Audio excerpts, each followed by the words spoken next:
চট্টগ্রাম নগরীর চকবাজারের ওয়ালিখা বেগ মসজিদ মোড়ে একটি ইসলামী স্মৃতিস্তম্ভ উদ্বোধন করা হয়েছে।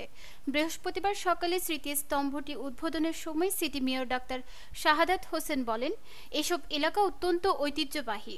ওয়ালিখা বেগ মসজিদ একটি ঐতিহ্যবাহী মসজিদ। এর ঐতিহাসিক পটভূমিকা রয়েছে। মনুমেন্ট আমরা করেছি যাতে পরবর্তী প্রজন্ম বুঝতে পারবে এই মসজিদটির গুরুত্ব অনেক বেশি।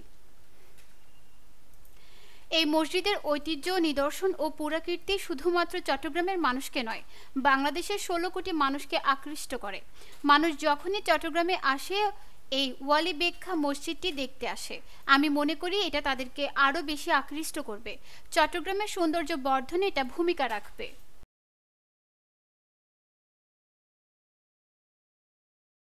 এক প্রশ্নের জবাবে মেয়র বলেন, আজকে রাজনৈতিক যে একটা কালচার হয়ে গেছে, যে আসবে তার ছবিটা দিয়ে মুরাল বানানো, সেটা আসলে স্থায়ী নয়। আলটিমেটলি যে স্টেজে গিয়ে আরেকটি দল আসে সেটা ভেঙে ফেলা হয়।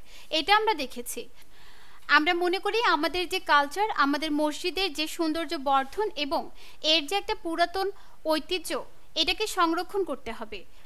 এরকম আরও স্তম্ভ করা হবে কিনা এমন প্রশ্নের উত্তরে ডাক্তার শাহাদাত বলেন, এরকম আমাদের প্ল্যান আছে যে মসজিদগুলো ঐতিহ্যবাহী মসজিদ এবং যে ইসলামিক নিদর্শনগুলো ঐতিহ্যবাহী, এই ধরনের আমাদের চিন্তা ভাবনা আছে।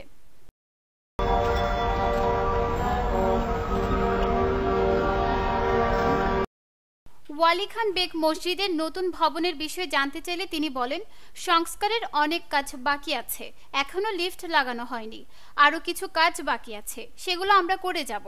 চট্টগ্রামের মোগল ফৌজদার ওয়ালিখা বেগ 1713 থেকে 1716 সালের মধ্যে নগরীর চকবাজার এলাকায় 6 গম্বুজ বিশিষ্ট মসজিদটি নির্মাণ করেন। তার নামানুসারে মসজিদটির নাম ওয়ালি বেগ জামে মসজিদ। লোকমুখে তা ওলিখা মসজিদ নামে পরিচিত। মোড়টি পরিচিত ওলিখা মোড় নামে। পুরনো মসজিদটি অক্ষত রেখে এর সামনে নতুন আরেকটি মসজিদ নির্মাণের কাজ শুরু হয়েছে 8 বছর আগে।